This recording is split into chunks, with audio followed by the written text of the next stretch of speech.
19h, merci de nous rejoindre sur Al24 News. Madame, monsieur, bonsoir. À la une de l'actualité. On entre dans le 3e mois de l'agression sioniste sur Gaza. Les forces de l'occupation poursuivent leurs attaques quotidiennes et n'épargnent aucune âme.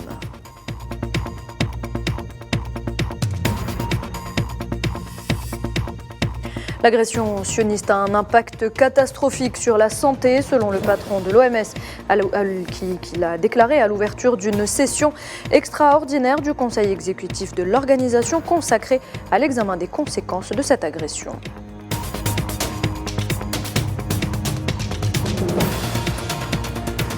Début du 21e forum de Doha avec la participation du chef de la diplomatie algérienne Ahmed Attaf. La question palestinienne occupera une place centrale lors des débats.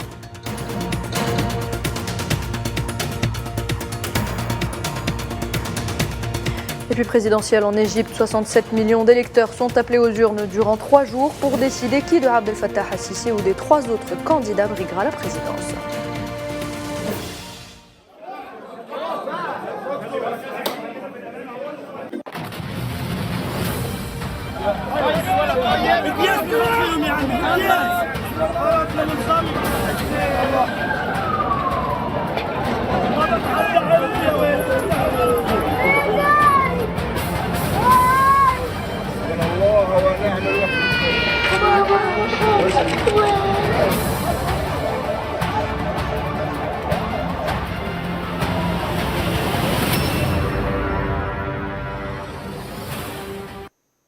Bienvenue à toutes et à tous. Si vous nous rejoignez, la destruction de Gaza se poursuit. L'agression sioniste sur l'enclave n'a aucune limite. Depuis l'échec de la trêve, les forces de l'occupation ont étendu leur attaque terrestre à la moitié du sud de la bande de Gaza, pénétrant jusqu'à Khan Younes, où les habitants subissent de violentes attaques quotidiennement.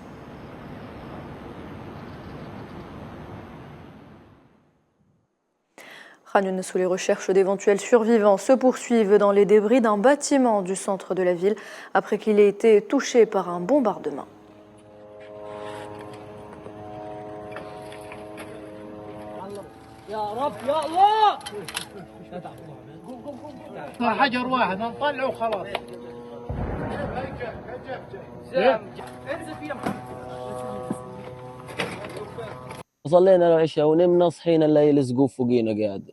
Nous avons prié la prière d'Al-Isha et nous nous sommes endormis. Puis nous nous sommes réveillés pour trouver la maison au-dessus de nous. Tout le monde a commencé à crier « Qui est vivant ?» Les éléments de la défense civile sont arrivés et ont secouru ce qu'ils ont pu. Et voilà ce qui reste. 3 étages au-dessus se sont effondrés et les personnes se trouvent toujours en dessous. Dieu est notre sauveur. La maison abritait ma mère et mon père, ma sœur et mon frère et tous mes cousins. L'offensive israélienne à Khan Younes se poursuivra encore un mois, selon Benjamin Netanyahou. Lors d'un briefing avec son cabinet, le Premier ministre sioniste a dit avoir rejeté les appels internationaux visant à mettre fin à la guerre à Gaza, les qualifiant d'incohérents. Fin de citation.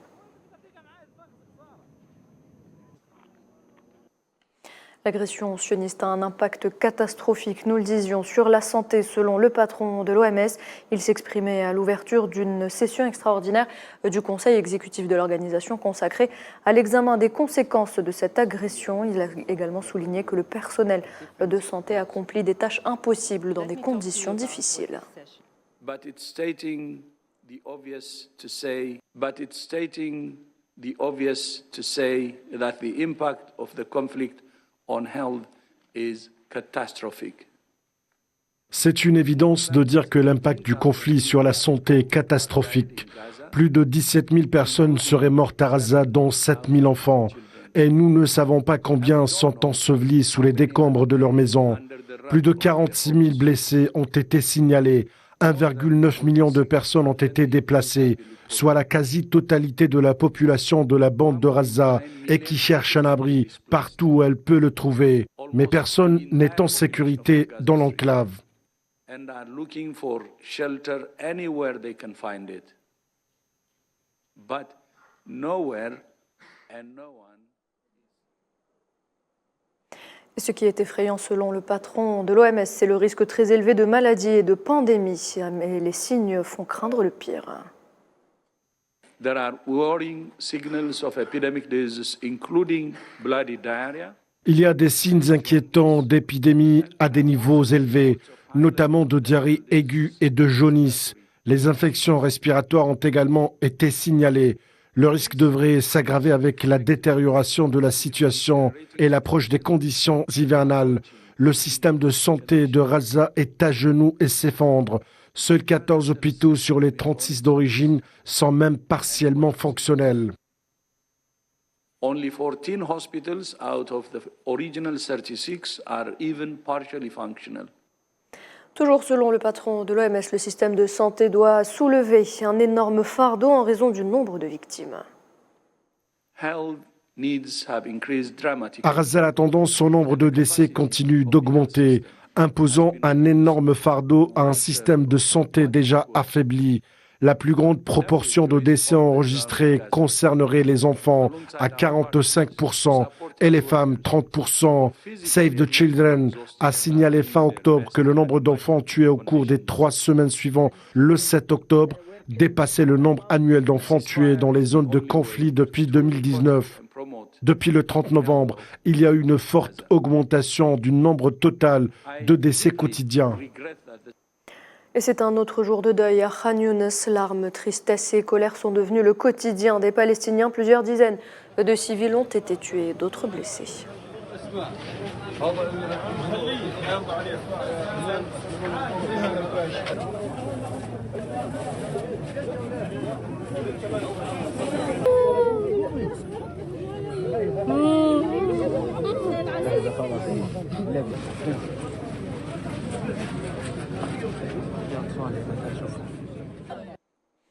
À l'hôpital des martyrs d'Al-Aqsa à Deir el-Balah, les blessés arrivent par dizaines. Il est difficile pour le personnel soignant de tous les prendre en charge en raison de l'afflux massif de blessés. Le manque de moyens et de place au sein des hôpitaux fait tourner le peu de structures encore en activité au ralenti.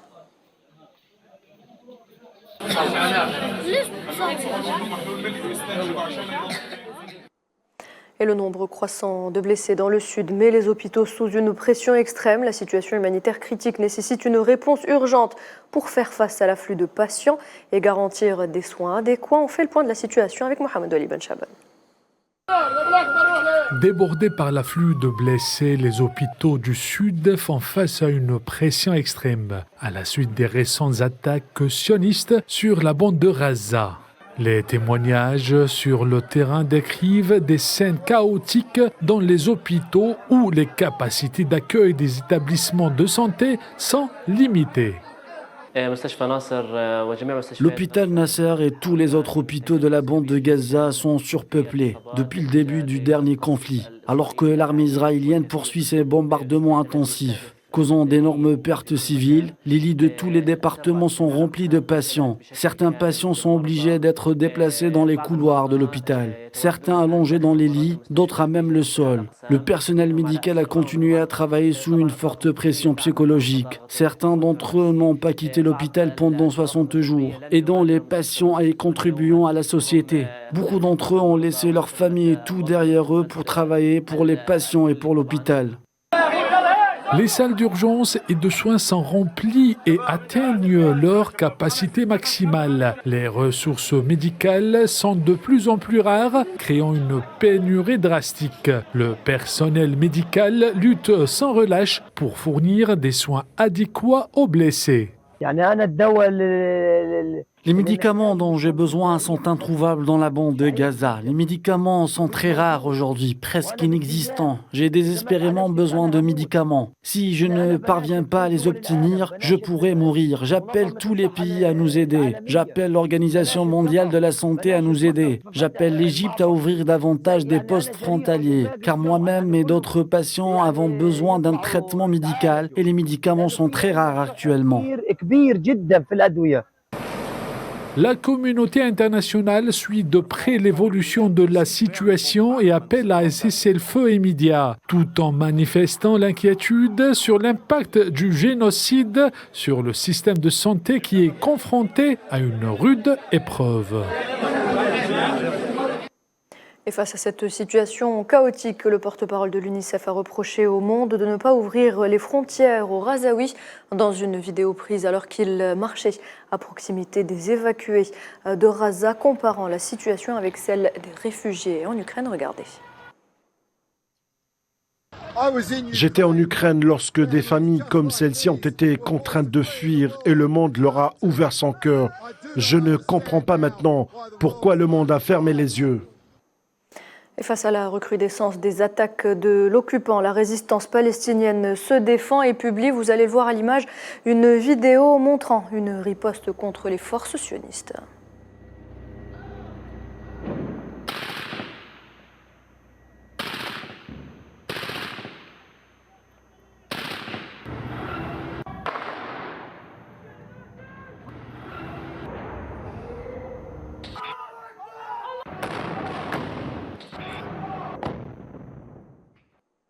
La résistance palestinienne qui n'hésite pas à montrer ses combats avec les forces sionistes. Ces images ont été publiées vendredi. Elles montrent des membres de la résistance ciblant des chars sionistes à l'aide de lance-roquettes.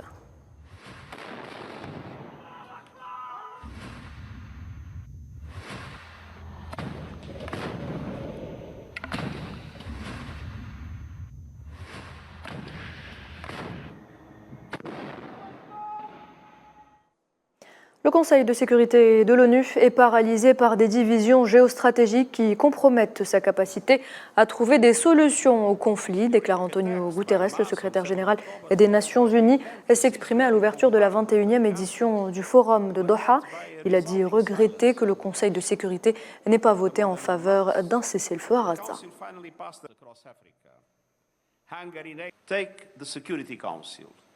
Le Conseil de sécurité, principal forum de résolution pacifique des différends internationaux, est paralysé par division géostratégique. Cet état de fait compromet les solutions de l'Ukraine au Moyen-Orient en passant par la Birmanie. Nous sommes confrontés à un risque grave d'effondrement du système humanitaire à Gaza. La situation se dégrade rapidement et tourne à la catastrophe, avec des implications potentielles irréversibles pour les Palestiniens dans leur ensemble et pour la paix et de la sécurité dans la région. Le secrétaire général de l'ONU qui a réitéré une fois de plus son appel à un cessez-le-feu immédiat. J'ai réitéré mon appel à la mise en place d'un cessez-le-feu humanitaire. Malheureusement, le Conseil de sécurité ne l'a pas fait, mais cela ne le rend pas moins nécessaire. Je peux donc vous promettre que je n'abandonnerai pas. Et puis sachez que l'Office de secours et de travaux des Nations Unies pour les réfugiés de Palestine a indiqué que 133 de ses employés ont été tués à Gaza, la plupart avec leurs familles, lors de l'agression sioniste barbare toujours en cours contre l'enclave palestinienne.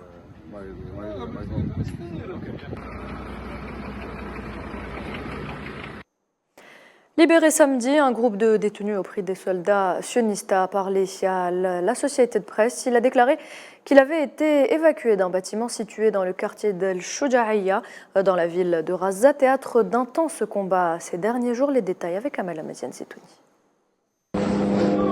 Des dizaines d'hommes agenouillés ou assis dans la rue, déshabillés jusqu'aux sous-vêtements, les mains liées derrière le dos. C'était la situation dans laquelle se retrouvaient les détenus palestiniens. Après avoir été libérés hier samedi, ils ont mis en lumière ce qu'ils ont vécu pendant 5 jours. L'un des libérés, Oussama Oula, déclare que les troupes sionistes avaient ordonné à tous les hommes de descendre dans la rue en sous-vêtements. Un jour, 2 jours, 3, 4 et 5 jours. Chaque matin, ils frappaient tout le monde au ventre, partout, battre, frapper et crier. Leur interrogatoire était le plus horrible de ma vie. En fait, ce sont des criminels. Alors que les troupes sionistes envahissent les quartiers de Gaza, des adolescents et des hommes palestiniens ont été rassemblés. Les troupes sionistes ne leur donnaient qu'un minimum d'eau et souvent empêchaient d'utiliser les toilettes. Les soldats sionistes nous ont gardés pendant 5 jours, pendant lesquels nous avons bu un demi-verre d'eau. Le premier jour, nous les avons suppliés de nous donner à boire. Nous voulions boire, mais ils ont dit « Non, il n'y a pas d'eau ». Le deuxième jour, parce que je suis jeune et que j'ai insisté sur le fait que je voulais partir, l'un des soldats m'a dit non et m'a donné encore un demi-verre d'eau.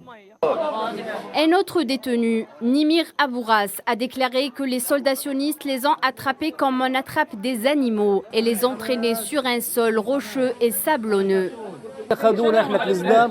Ils nous ont emmenés chez mon cousin, nous ont enlevé nos vêtements, nous ont giflés, nous ont donné des coups de pied, nous ont attrapés comme on attrape des animaux et ils nous ont traînés sur le sol en ruine avec du sable et des pierres. Ils s'en fichaient, ils voulaient juste nous emmener. Et après cela, ils nous ont bâillonnés et j'ai eu l'impression qu'ils allaient nous tuer. Puis ils nous ont emmenés dans un endroit et nous ont soumis à un interrogatoire. D'autres ont été emmenés. Dieu sait où, ils m'ont emmené dans une zone avec 10 autres personnes.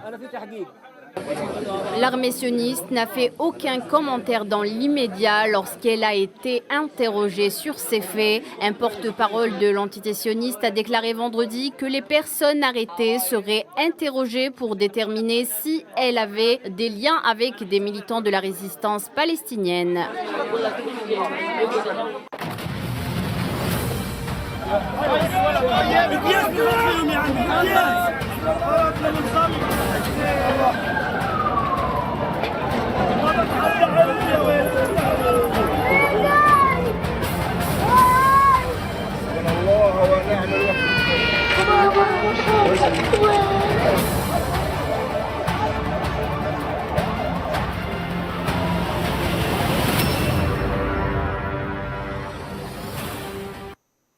Dans l'actualité également, réunion du Conseil des ministres présidée donc ce dimanche par le président de la République, Abdelmajid Tebboune. Elle a été consacrée à plusieurs dossiers, notamment à la situation des silos de stockage et de céréales et à l'accélération des procédures pour le lancement des usines de ciment à Djelfa et Al-Bayad.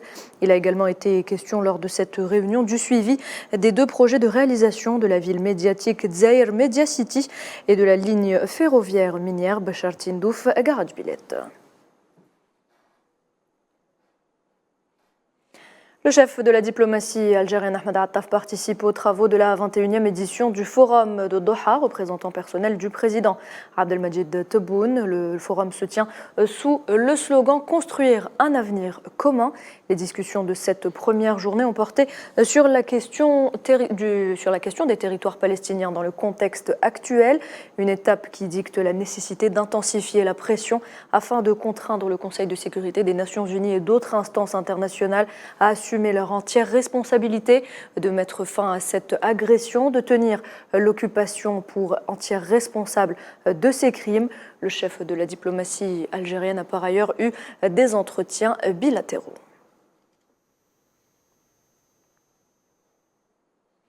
Et de son côté, le président de l'Assemblée populaire nationale, Brahim Bourali, était à Buenos Aires pour l'investiture du président argentin élu Javier Milei. Il était présent à Buenos Aires en sa qualité de représentant du président de la République, Abdelmajid Tebboune. Y prestado el juramento indicado por el artículo 93 de la Constitución de la Nación Argentina ante las honorables cámaras.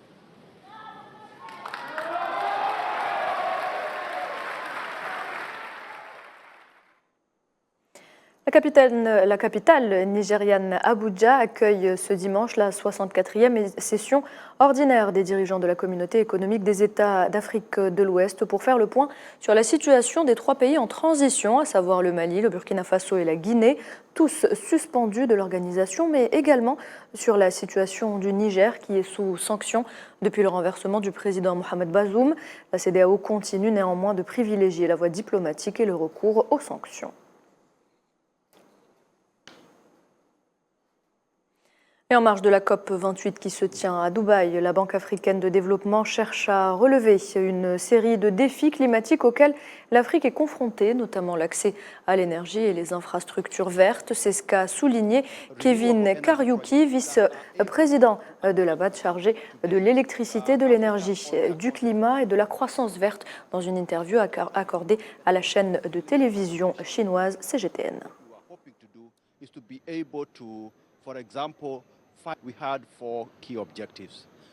Nous avons 4 objectifs clés. Le numéro 1 était de plaider en faveur d'un financement accru pour le climat. Le numéro 2 concernait la question de l'accès à l'énergie. Et puis le 3, nous avions également la question de l'écologisation des infrastructures africaines. Le numéro 4 concernait l'intensification de l'adaptation dans les pays africains. Ce que nous espérons faire, c'est pouvoir par exemple trouver des moyens d'avoir plus de partenaires pour nous soutenir et nous compléter dans le parcours d'accès à l'énergie. Pour exemple, avec notre projet Diesel to Power, qui est une grande initiative qui vise à générer jusqu'à 10 000 MW de potentiel solaire afin de fournir de l'électricité à 250 millions de personnes dans la région du Sahel.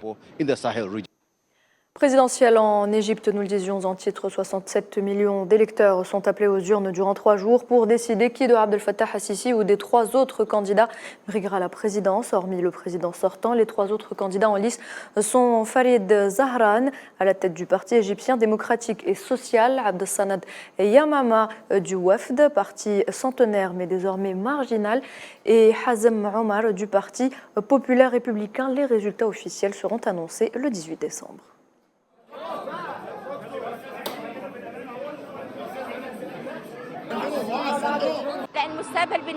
Je ne pense pas à mon avenir, je pense à l'avenir de mes petits-enfants. Je souhaite qu'ils vivent en paix, en sécurité et qu'ils aient une bonne vie, une bonne éducation et de bons soins de santé. C'est ce que je leur souhaite et si Dieu le veut, cela arrivera. Et le Conseil suprême de l'État libyen a appelé samedi toutes les institutions concernées par la lutte contre la corruption à travailler davantage et à coopérer pour réduire cette épidémie rampante, ajoutant à l'occasion de la Journée internationale de lutte contre la corruption que la Libye fait partie des pays qui ont signé la Convention des Nations Unies contre ce fléau en 2003 et l'ont ratifié par la loi en 2005.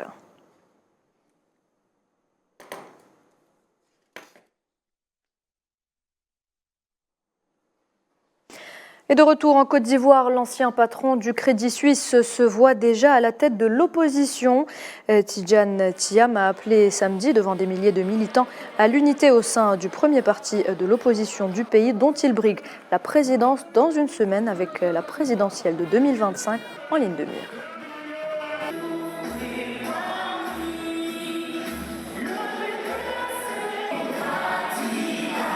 Nous avons plus que jamais le devoir de demeurer unis afin de consolider les bases du parti, de résister aux épreuves et de relever les défis de ce 21e siècle. J'ai toujours cru dans la décentralisation. Vous pouvez chercher dans toutes mes déclarations, dans toutes les structures que j'ai gérées ou dirigées, j'applique la décentralisation. Tout simplement parce que personne ne connaît mieux que vous-même vos besoins.